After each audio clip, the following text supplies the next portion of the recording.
professer notre foi sans la vivre. Quelle place pour Dieu dans de cette relation intime de lui à nous et de nous à lui. Et bonsoir à tous. Samuel, vous avez vu Samuel? Quelqu'un a vu Samuel? Samuel, s'il te plaît, j'ai le trac. Je suis tout seul sur la scène. Samuel, s'il te plaît, viens. C'est un thème très difficile pour moi. Quelqu'un a son numéro de téléphone? Vous pouvez l'appeler, s'il vous plaît? Merci, appelez-le. Samuel! Samuel, s'il te plaît, viens.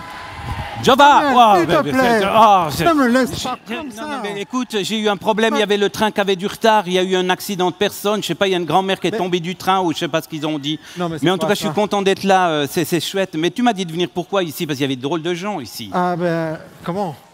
Ils dansent, ils sont là, les trucs comme ça fait plaisir. Je suis pas saoul, là. On fait quoi ici, en fait? On devait parler d'un thème très important. Tu te Mais rappelles? lequel? La prévention du suicide. Mais parle pas de suicide, ça me donne la chair de poule. Mais Non. tu me parles de suicide, mais tu parles de suicide, il y a peut-être des gens dans cette salle qui aimeraient se suicider ou qui ont des envies de suicide. Il faut surtout pas parler de suicide, mais surtout pas ici, dans une salle comme ça. Mais Samuel, l'objectif, c'est qu'on en parle pour éviter que les gens passent à l'acte.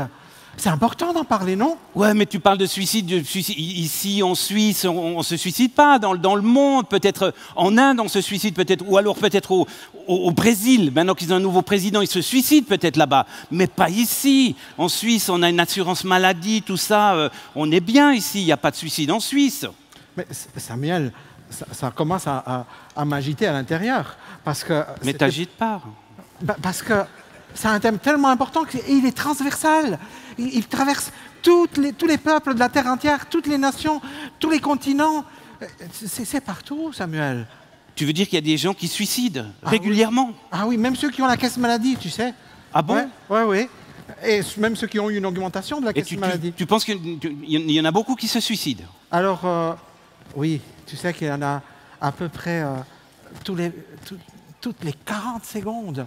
Dans le monde, il y a une personne qui se suicide. C'est énorme, non? Toutes les 40 secondes dans le monde, il y a une personne qui se suicide? Absolument. Toutes les 40 secondes. Et sans compter tous ceux qui ont fait des tentatives de suicide, parce que le nombre devient exponentiel.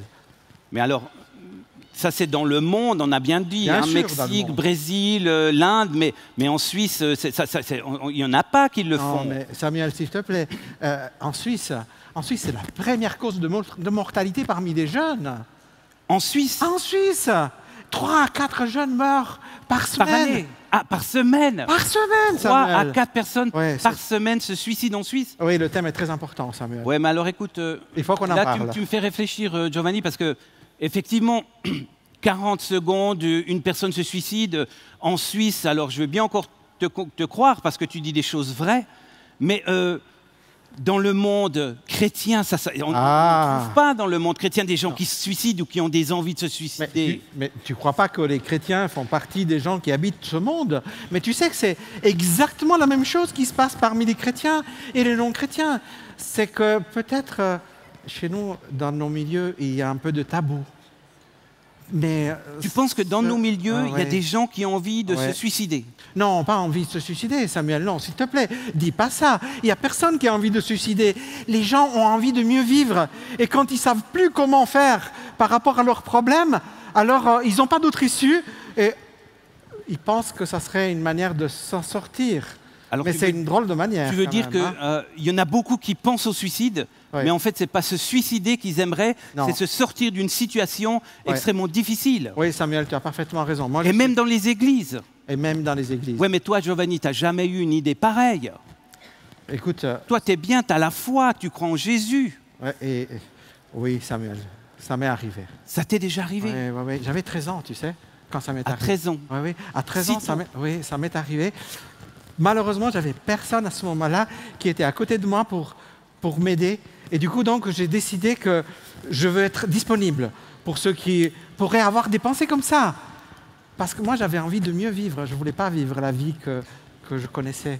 C'était juste ça. Mais alors, il me vient une question. Tu me dis que même dans le milieu chrétien, on a peut-être envie de se suicider, ou il y a des envies de suicide. Oui. Mais... toi, tu lis la Bible, moi, je lis la Bible. Il y a quand même quelque chose qui m'interpelle parce que tu sais qu'après la mort, la Bible dit qu'il y a le ciel, il y a l'enfer, mais une personne qui se suicide, elle va au ciel ou elle va en enfer? Mais quoi? Non, Samuel, c'est une s'il te plaît. question importante. Non, mais tu me poses cette question à moi. Mais oui. Mais tu penses que moi, je suis apte à être juge? Comment est-ce que je peux juger quelqu'un? Tu sais, quelqu'un qui est dans la souffrance, il mérite du soutien, il a besoin d'accompagnement, il a besoin d'une parole encourageante, il n'a pas besoin qu'on lui dise qu'il a encore fait, je ne sais pas quel crime.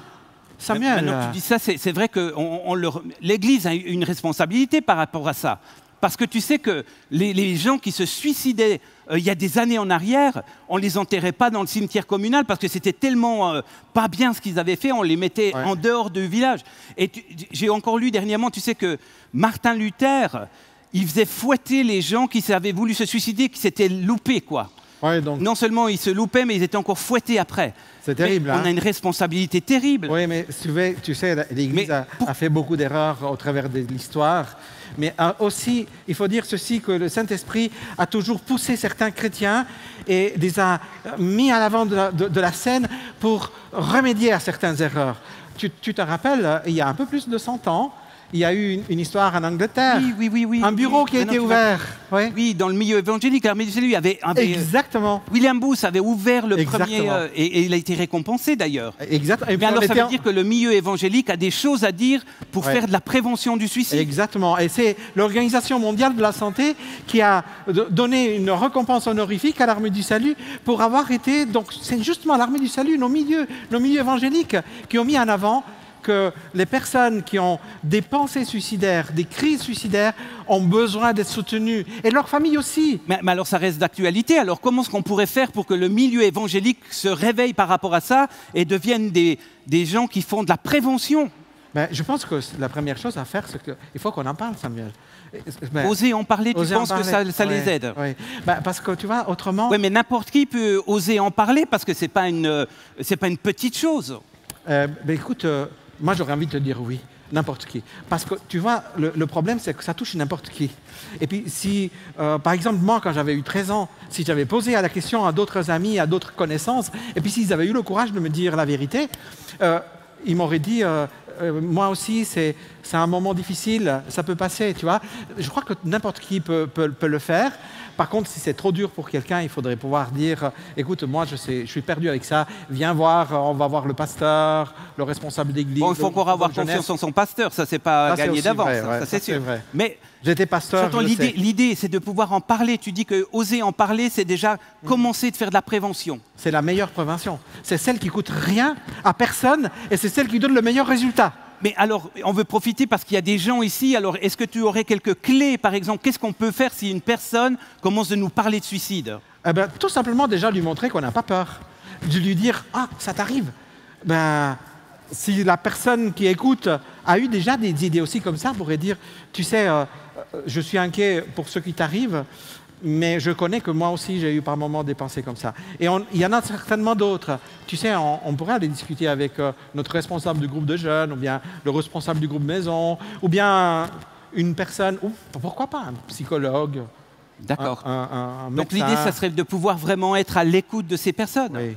Et puis, mais qu'est-ce qui pourrait nous donner des indices que notre interlocuteur ou notre ami ou quelqu'un de notre famille, tout à coup, aurait peut-être des pensées qu'il n'oserait pas parler parce qu'il en aurait honte, parce que c'est quand même honteux de parler de choses comme ça. Non, c'est pas honteux de parler de ça. Non, mais il y en a beaucoup qui le croient que c'est honteux d'en parler.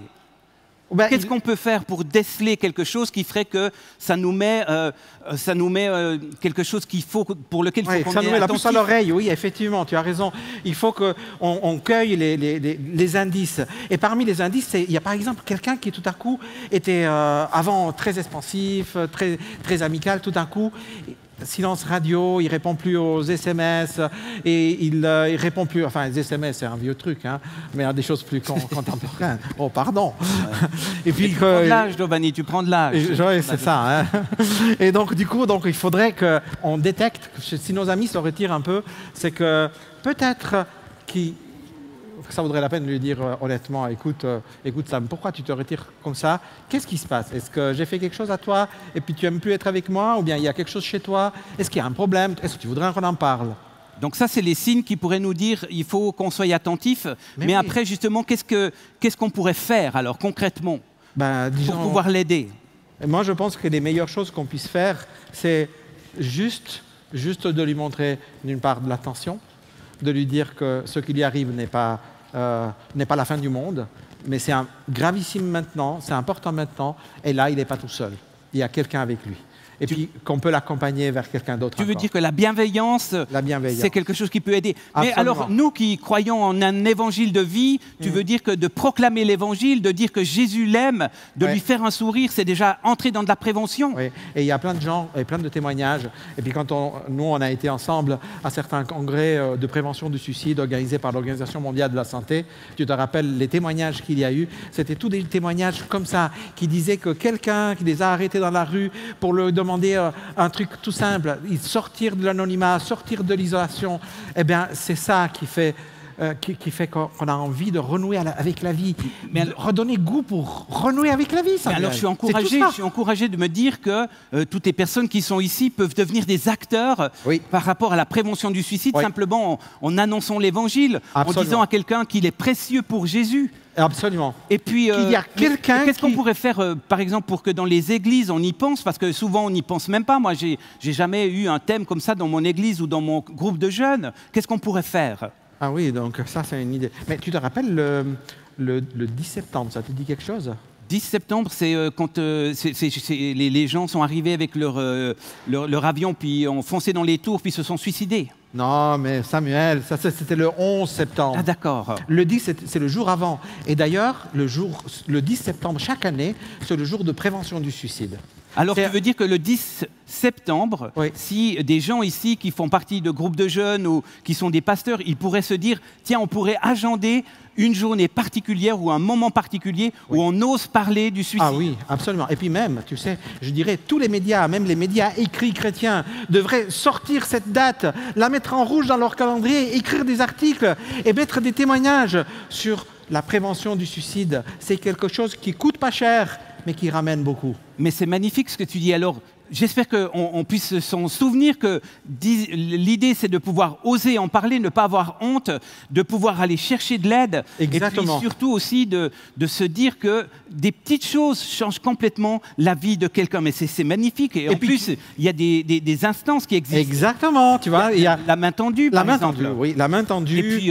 Et puis Stop Suicide sur un site. Exactement. Nous avons la possibilité de nous brancher sur tout ce que notre société utilise pour la prévention du suicide, parce que la prévention du suicide n'est pas un thème spécifiquement chrétien, mais c'est un thème auquel les chrétiens doivent vraiment, duquel les chrétiens doivent s'inspirer. Prévention du suicide. Mais tu crois qu'ils ont compris? Tu crois qu'ils ont compris, les personnes qui sont là? Est-ce que vous avez compris que vous pouvez être des personnes qui ont une influence par rapport à ça? Non, ils n'ont pas compris. Quoi? Non. Vous allez oser en parler?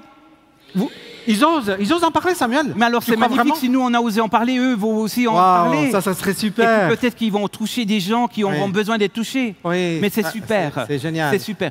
D'ailleurs... Juste avant... Oui, alors dis-nous. Vas-y, Samuel. C'est quoi ce cirque-là? Alors, ce n'est pas un cirque, c'est justement une manière de montrer de manière visuelle que pendant nos talks, qui a duré moins que 12 minutes, un peu plus maintenant, on a dépassé le temps, pendant ces 12 minutes, plus de 20 personnes dans le monde, juste maintenant, se sont donné la vie. Et on a allumé ces bougies pour avoir une pensée, justement, pour eux. Samuel, se sont ôtés la vie. Mais ce que nous voulions, c'est justement qu'ils restent en vie. Qu'ils restent en vie. Et puis qu'on ose en parler. Et qu'ils distribuent la vie. On va en parler. Mais oui, on en parle. Continuez d'en parler, vous aussi. Au revoir, merci.